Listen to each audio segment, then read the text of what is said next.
Você diz que Jesus não foi tentado. Mas tem uma passagem que diz que ele foi tentado no deserto, né? As igrejas do mundo, e inclusive na palestra anterior a gente comentou sobre isso. Então eu fiquei sem. Deve ser uma outra. Você deve estar querendo dizer uma outra coisa, né?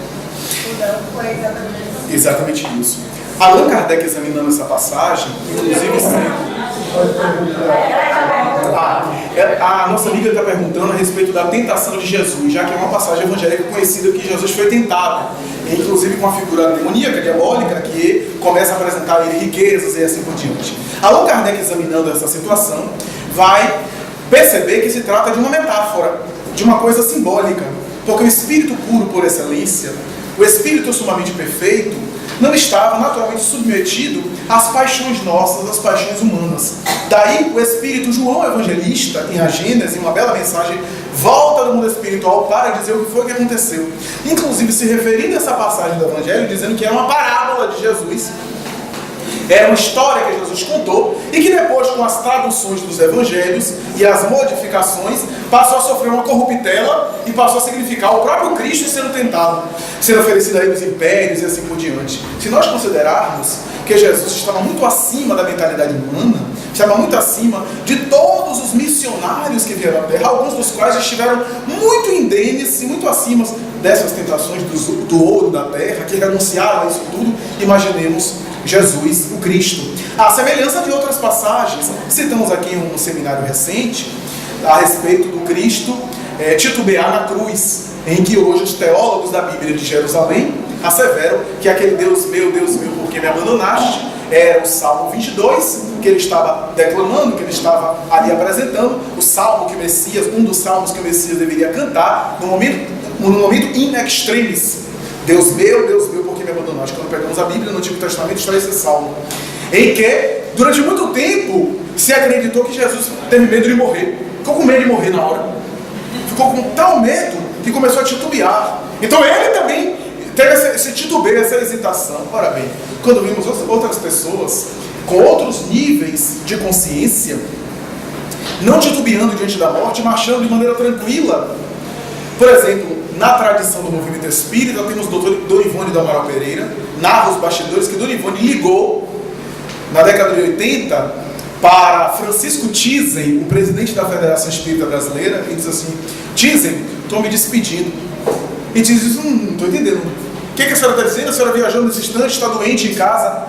Não, estou me despedindo, estou dizendo a você que o Dr. Bezerra apareceu hoje de manhã, está me dizendo que eu não passo de hoje, pela madrugada possivelmente eu irei desencarnar, voltarei à pátria. E estou ligando para você para dizer que você é um grande amigo meu, que eu gosto muito de você, mas que estou me despedindo, estou me dando, tchau, beijinho, tchau.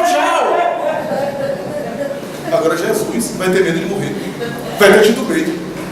Um espírito que está séculos e milênios na frente de nós, com todo respeito a qualquer missionário. Então, na verdade, a doutrina espírita tem essa tônica maravilhosa que vem trazer essas informações. Então, essa tentação, na verdade, é uma tentação simbólica. E que, na verdade, Jesus estava acima dessas conjunturas.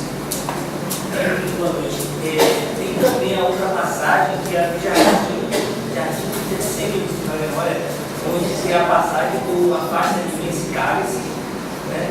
E talvez, se tiver alguma explicação, eu gostaria de saber, não sei.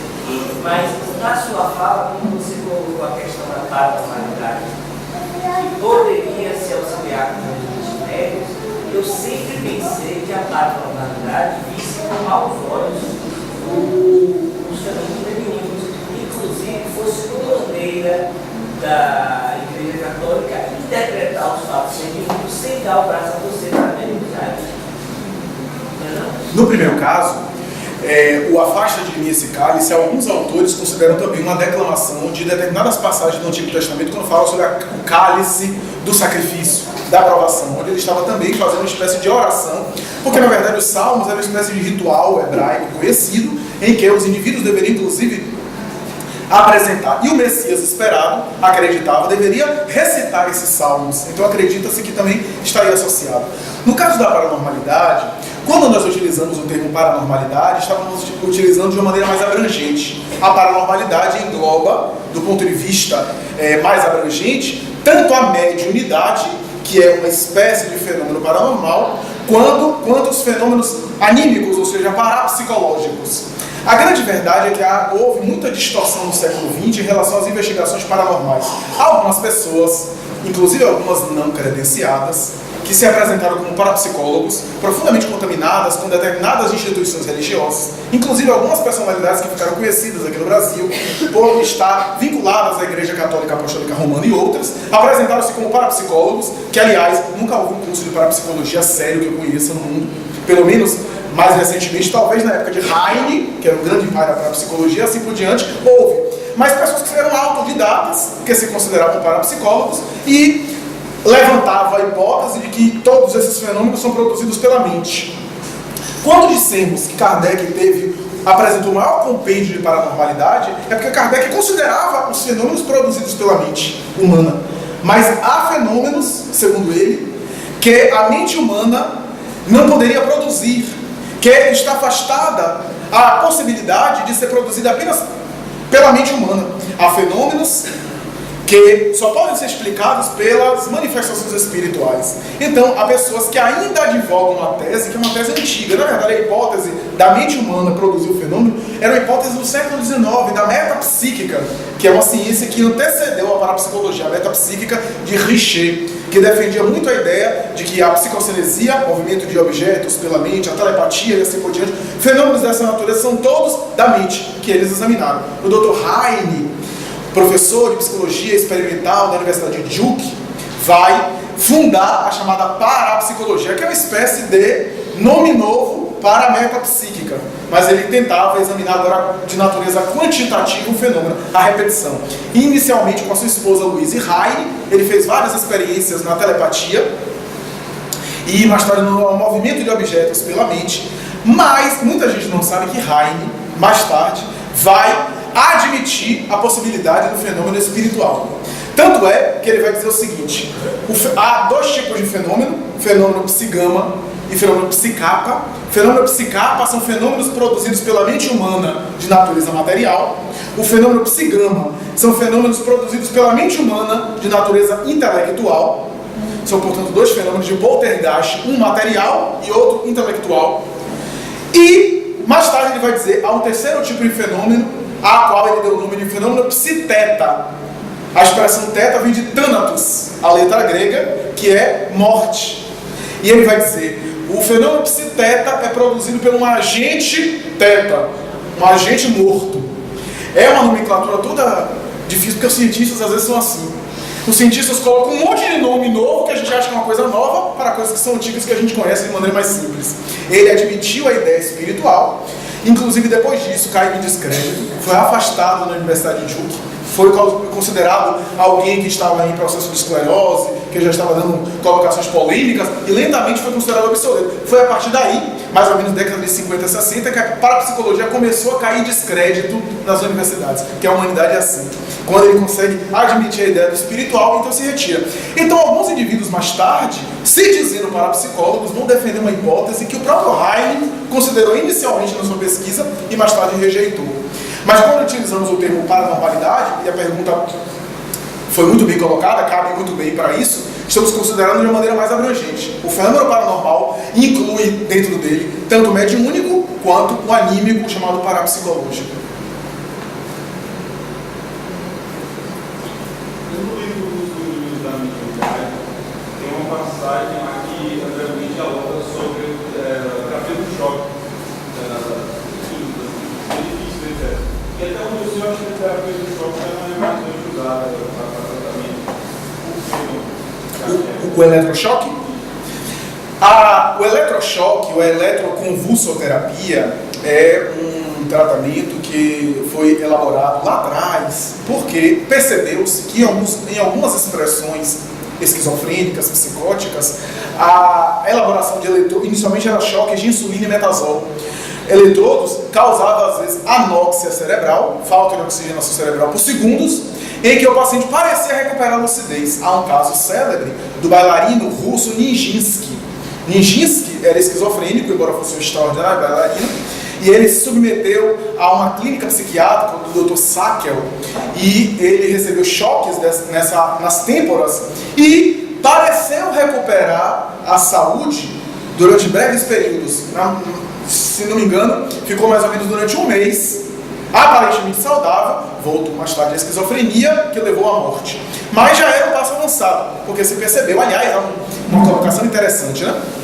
Em 1913, foi que começou isso. Em 1913, um indivíduo, que era uma senhora, na verdade, psicótica com compulsão suicida, ela passava às vezes dias em cima da cama, não tomava banho, deve ter sido a primeira hippie da história. E o marido, preocupado, um dia resolveu dar-lhe banho de maneira violenta. Então chamou os empregados, pegou ela à força, colocou dentro da banheira, ela começou a se agitar na sua psicose, colocou e abriu o chuveiro, ela entrou numa espécie de paroxismo, começou a se bater, escorregou, tentando levantar, bateu a cabeça na quina da banheira, foi considerada morta, ficou em coma profundo, foi levada às exéquias fúnebres e, para a surpresa, não era uma morte, o diagnóstico de morte era precário na época, despertou, imagina despertar no cemitério, já próxima de ser enterrada, foi aquela agonia, o marido emocionado, correndo para cá e para lá, ela despertou, fez uma pergunta sensata de saúde mental, aonde está meu marido? Veja que era uma pergunta, então voltou à normalidade psíquica, o marido ficou emocionado, as pessoas ficaram naquela situação, era um fato. 2 anos depois, em 1915, em Berlim, um psicótico em um sanatório psiquiátrico resolveu se atirar do 2º andar para tentar fugir. E antes de se estatelar no chão, foi pego por uma corrente num poste de 220 volts e foi eletrocutado sucessivamente, tombou no chão, totalmente sem vitalidade. Foi considerado morto, a princípio foi considerado morto, mas não foi. Depois que recuperou a lucidez objetiva, estava ótimo. Estava aparentemente ótimo. Então, não morreu do choque, ficou bom da psicose. E aí os psiquiatras anotaram, pancada na cabeça, choque elétrico, quando não mata, cura da doença mental. No mesmo ano, 1915, em Viena, um outro psicótico num sanatório de criminosos também, eram criminosos e pacientes mentais. Ele improvisou uma forca dentro da sua cela e começou a se enforcar, etc. Um guarda viu na hora, salvou e ele não morreu e ficou bom da psicose. Então, pancada na cabeça, choque elétrico e agora enforcamento. Quando não mata, deixa a pessoa boa. Foi a partir daí, e mais tarde, com os elementos, os eletrodos e assim por diante, se percebeu o que havia em comum nesses 3 casos: falta de oxigenação. Acreditou-se na época que essa falta de oxigenação poderia gerar a cura dos transtornos mentais. Daí a eletroconvulsoterapia. Ainda hoje, já é considerado uma proposta, uma prática, uma ferramenta terapêutica um tanto obsoleta, porque, embora em alguns casos parece gerar uma certa melhora, mas gera também uma alteração, às vezes alterações profundas em glândulas endócrinas, no aparelho hormonal e também no sistema nervoso. Ainda hoje é utilizada, em alguns casos raríssimos é utilizada essa técnica, principalmente em casos de depressão muito profunda, em que a pessoa praticamente nem fala, nem se alimenta.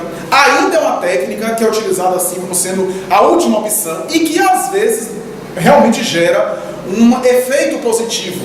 Divaldo Franco, certa vez em uma palestra comentando sobre isso, disse que não deixava de ser, em alguns casos de subjugação, uma técnica que era utilizada pelos médicos, em que o choque elétrico causava também uma repercussão no ser espiritual, que às vezes se desaloja do encarnado. Mas é uma técnica que até inclusive hoje os profissionais tendem a evitá-la ao máximo e lentamente está caindo em total descrédito.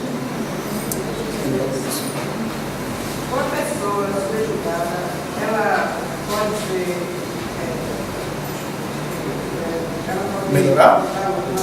Essa é uma pergunta muito boa. Uma pessoa subjugada pode recuperar a sua autonomia? Allan Kardec vai dizer o seguinte: quando o processo obsessivo chega no momento da subjugação, quando a obsessão alcança o nível da subjugação, o indivíduo por si mesmo não consegue mais se libertar, sendo necessária a presença ou a interferência de terceiros.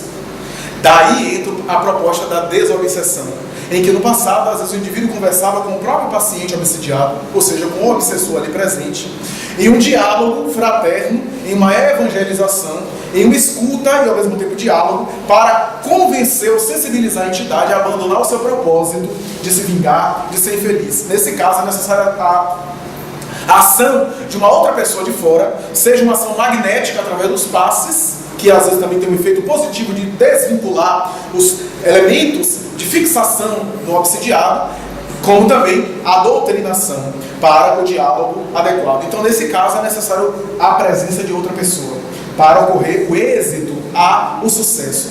No passado acontecia muito. Quem não se recorda das maravilhosas experiências de Eurípides Bassanufo, do próprio Dr. Bezerra de Menezes, pessoas que chegavam em camisa de força para ser apresentada ao Dr. Bezerra, quando eram obsidiados, o Dr. Bezerra conversava, dialogava e a pessoa recuperava a saúde. E assim por diante. José Pititinga, aqui em Salvador, que conversou com várias pessoas consideradas loucas e eram apenas obsidiadas, e no seu diálogo, na sua sensibilidade, às vezes nós não vemos hoje, com tanta frequência, casos dessa natureza grave, terem essas libertações, que no passado era considerado quase que milagres.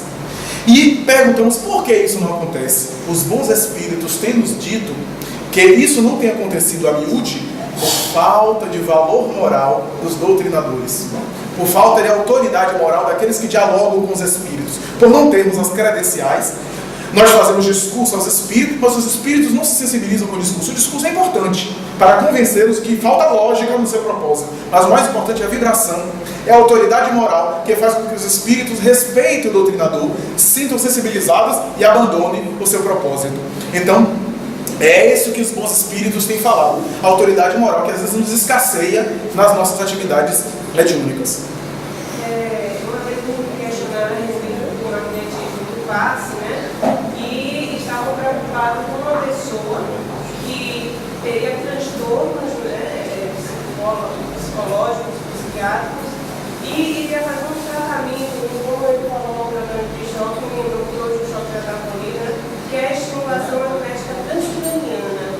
Então, como seria a diferenciação do nosso magnetismo espiritual, né, que é diretamente passado pelo passista, e essa tecnologia que está sendo agora inovadora do eletromagnetismo, no caso da transcraniana? A mim me parece, até onde eu posso compreender uma técnica que é um tanto, ainda nos seus primeiros passos, ainda carecendo de uma averiguação, de uma confirmação, porque há tentativas de experiência, nem todas com êxito desejado, naturalmente dando a ideia de que ainda necessário se faz a investigação para se constatar se essa é realmente uma técnica com êxito realmente. Me parece que é uma espécie de desdobramento mais brando de um eletromagnetismo, não necessariamente o eletromagnetismo, a bioenergia dos passes. Enquanto a energia dos passes psíquica, é a energia psíquica que nós desprendemos através da nossa irradiação, do nosso magnetismo, essas propostas me parecem ser um derivativo do eletromagnetismo convencional em doses muito baixas, em doses muito pequenas, naturalmente utilizando outras técnicas terapêuticas e outros procedimentos que se acredita vai operacionar, vai gerar uma melhora de alguns casos. Sempre lembrar, no entanto, que essas intervenções têm êxitos ou têm possibilidade de êxito maior quando o quadro é muito mais de natureza orgânica, psíquica e orgânica.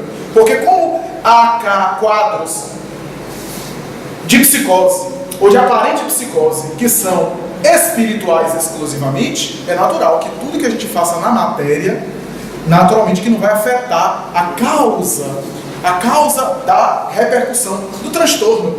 Os espíritos não se sensibilizam com nenhum tipo de ritual e de procedimento específico, senão a ação psíquica, a vibração, que fazem com que eles se sintam desvinculados e optem por uma conduta diferente para renovar os seus propósitos.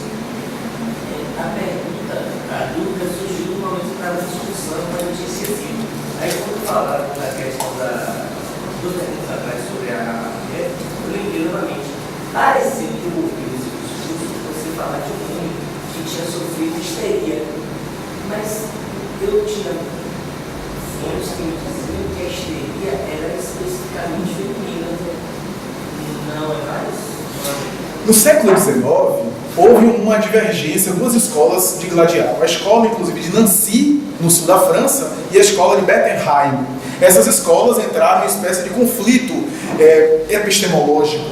Inclusive, Charcot que eu citei, ele defendia a ideia de Bettelheim, especificamente de que o transtorno histérico seria essencialmente feminino, porque hister é útero, e os homens não têm útero.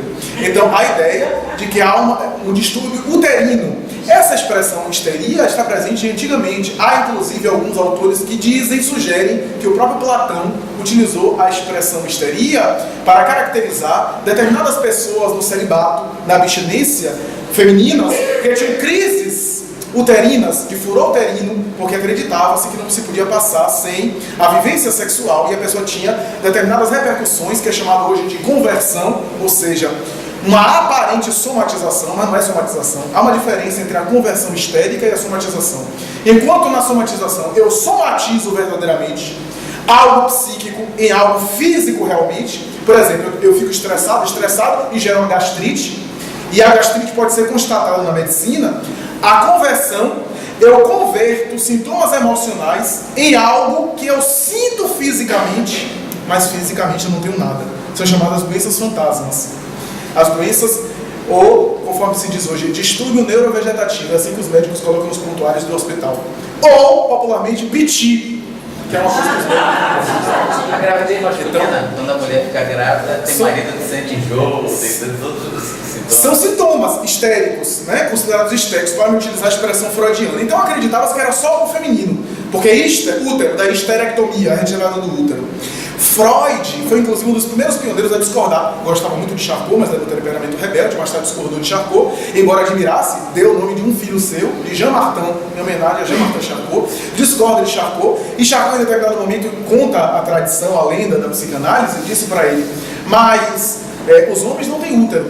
E Freud disse, então coloque, porque eles também são histéricos. Se não tem úteros psíquicos, ele coloca dessa forma, dando a entender que há realmente essa divergência teórica que realmente envolveu muito, principalmente o cenário inicial da psicanálise. Hoje se acredita que há manifestações histéricas, doenças fantasmas no ser masculino também. Louvado seja Deus, é natural. A gente também tem um direitozinho, né, de ter alguma coisinha. Então, é isso. Bom, gente, acho que nosso tempo está encerrado.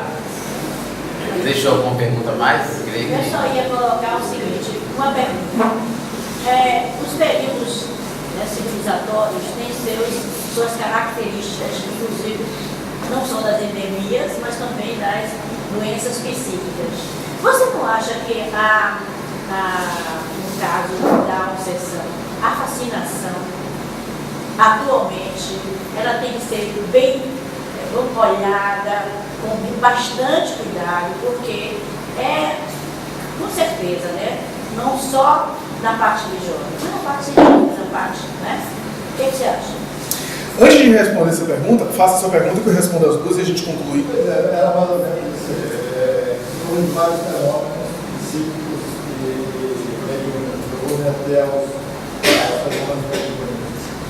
Essa forma da obsessão, da subjugação, da fascinação, de vários fenômenos que compõem essa questão. Como reconhecer? Como é que o grupo reconhece que seria, na verdade, um tratamento específico para aquela situação? Porque, cientificamente, você tem como perceber a bipolaridade, você tem como descobrir a esquizofrenia, mas na mediunidade mesmo, como é que seria essa Perfeito. A análise da fascinação merece sempre uma atenção redobrada. O espírito Filomeno de Miranda, que eu citei, de vez em quando volta ao assunto dizendo que ainda é um assunto pouco discutido e estudado por nós. E por isso, há muito mais obsessão e obsidiado do que a gente imagina. Muito mais domínio ainda, escravidão nossa mental de seres inferiores. E não está aqui nenhum tipo de colocação apocalíptica nem pessimista, porque a presença dos mentores e dos benfeitores. Mas fechar os olhos a uma ocorrência dessa é negar a possibilidade de haver uma gênese que passa despercebida e um fator que contribui muito nas alterações emocionais, nos distúrbios de natureza comportamental. Kardec, com seu brilhantismo em a gênese, quando volta ao assunto, vai dizer o seguinte: a semelhança dos bárbaros que invadiram a Europa disseminando o horror, de vez em quando há espécies de invasões de obsessão coletiva.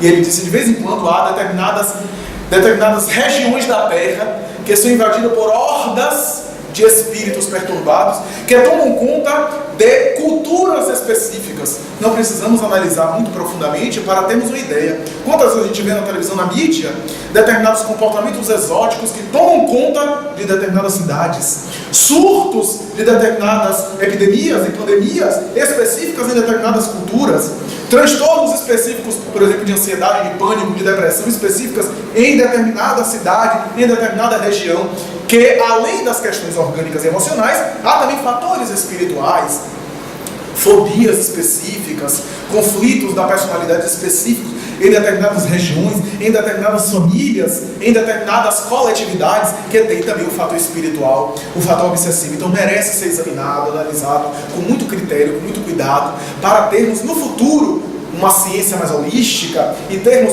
métodos para evitarmos uma série de ocorrências que às vezes começam na obsessão, gera fenômenos físicos e emocionais, ou começa em transtornos do espírito endividado, que abre espaço para obsessão. Por quê?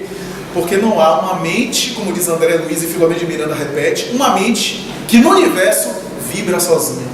Quando estamos vibrando, estamos sempre numa faixa, sintonizando com outras mentes que estão na mesma faixa. A nuvem de testemunhas que falava o apóstolo Paulo. Nós sempre estamos sendo observados pela nuvem de testemunhas. Agora, essa nuvem de testemunhas vai ter a qualidade que nós damos. Se nós somos inquietos, angustiados, agressivos, psicopatas, temos espíritos equivalentes a nós. Se nós somos pessoas dedicadas ao bem, nos esforçamos para fazer o bem, teremos espíritos honrados, dignos, também nos assessorando para mais tarde lerem em nós aquele DNA, aquele reflexo das obras que desempenhamos na conjuntura material. Na prática, às vezes é muito difícil caracterizar e separar o fenômeno obsessivo do fenômeno psicológico, psicótico. Por isso que falamos a experiência dos dois, a terapêutica dos dois, porque uma coisa gera outra, e tratando um e tratando o outro, as duas coisas melhoram. Se é um caso apenas de obsessão, a causa é a obsessão que está gerando repercussão física, o tratamento médico ainda é necessário para dar conta do corpo que está desgastado, e ao mesmo tempo o tratamento espiritual. E se é um caso apenas físico, emocional, orgânico, além das terapias e dos tratamentos especializados, o tratamento espiritual também vai ajudar o indivíduo. Então, na verdade, essa linha, até porque a causa profunda de tudo isso é o espírito encarnado, com seus débitos, com as suas dívidas. Se eu trato mal alguém, se eu agrido alguém, se eu perturbo a vida de alguém, eu posso abrir espaço mais tarde, principalmente se essa pessoa não me perdoa, a um fenômeno obsessivo. Quantos de nós temos a consciência? Porque uma coisa é o ateu, é o materialista, mas o indivíduo consciente, que sabe dos males que pratica, que sabe o que é que está fazendo, e trai, e calunia, e difama o outro, que conhece a proposta de Jesus e faz, tendo consciência. Então aquela pessoa que trai, alguns dizem, mas ele não vai saber agora, mas quando ele desencarnar vai saber, e não vai lhe perdoar.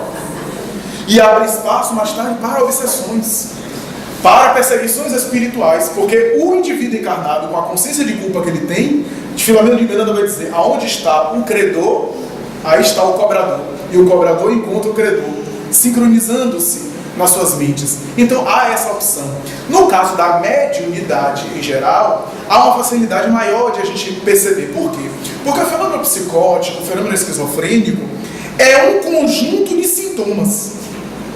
Se a pessoa só vê coisas e não tem outro sintoma de esquizofrenia, alguma coisa está errada. Porque a esquizofrenia não é só alucinação, não é só visão de coisas estranhas. Aliás, a alucinação são sintomas raros da esquizofrenia. Nem todo esquizofrênico tem alucinações. Inclusive a alucinação visual é dos mais raros. A alucinação auditiva é até mais comum na esquizofrenia. Mas a alucinação visual é rara.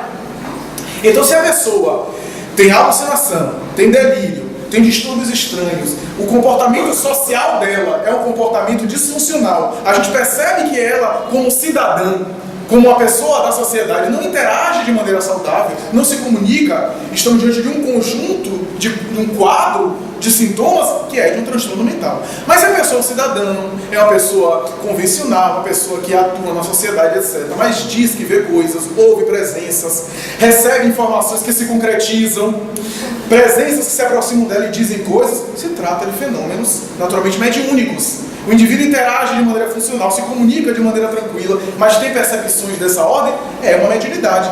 Se trata de fenômeno paranormal, embora alguns pareçam ser anormais, porque no passado, no movimento espírita, havia isso, né? Médium. A gente ficava todo mundo tremido. Alguns começavam a arrepiar, não sei porque ia se arrepiar tanto. Eu acho que os espíritos, eu já estou tão acostumado com os espíritos que se arrepiam de mim. Mas essa coisa, então se arrepia, alguns colocam aquela aura, vejo uma aura em você. Está carregado, hein? O palestrante tem que entrar e nem conversar com ninguém para não pegar os fluidos pesados da massa. Então essas coisas que a gente começa a desenvolver, esses conceitos, essas superstições que a gente começa a colocar. E o médium, no passado, a pessoa que era médium, era uma pessoa psicopata, a gente ficava até com medo daquele psicopata, médium. Então a pessoa que tinha que andar de uma forma, falar como se fosse um alienado, vestir determinadas roupas, a cor da roupa. Então tudo isso a doutrina espírita rompeu. O médium é um cidadão convencional que tem seus deveres, que tem suas questões, seus desafios, mas em determinado momento ele entra em transe, em estado alterado de consciência, e naturalmente é instrumento de informações, de manifestações, que na sua essência é muito diferente de um quadro de uma doença mental. Mas é isso, na prática, às vezes a doença mental está associada, é uma doença mental, mas está associado a outras mentes. Por quê? Se o doente mental, o transtornado mental, o psicótico, é um espírito endividado, ele adquiriu dívidas com outras pessoas. Ninguém cometeu crime sozinho. Raramente isso acontece para um quadro grave dessa ordem. O indivíduo tem um distúrbio do humor, depressão grave, transtorno bipolar, mau uso da afetividade, volta com a afetividade perturbada. Essa afetividade foi usada com quem? Com outras pessoas. Então, ao retornar, ele retorna, reencarna com o seu quadro de transtorno. E aqueles a quem ele magoou, aquelas suas vítimas, muitas vezes estão perto dele. No momento da crise, do surto, quase sempre há outras mentes que estão assessorando. Então, nunca se esquecer dessa ocorrência, porque a obsessão é mais comum do que imaginamos. Para concluir, citemos Jesus.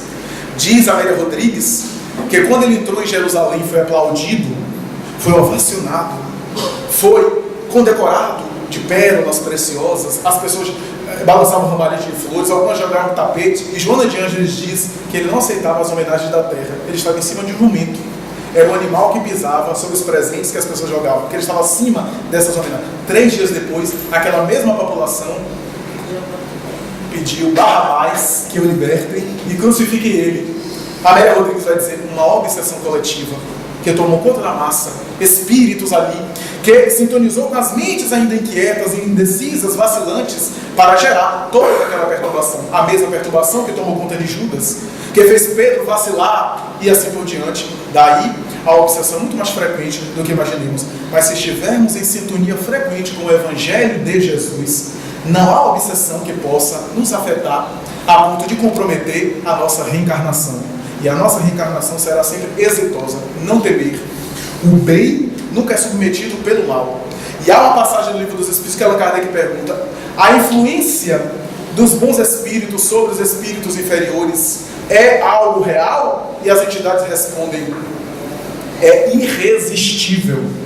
E Allan Kardec volta a perguntar: mas digamos que um espírito agressivo, perverso, queira fazer mal a um espírito superior, queira perturbá-lo? E os espíritos respondem: eu disse irresistível, para enfatizar de que aqueles que estão acima, nas alturas, podem descer para ajudar, mas aqueles que estão na baixada ainda não podem subir imediatamente nas regiões da sublimação e da generosidade. Muita paz, gostaria de agradecer a todos.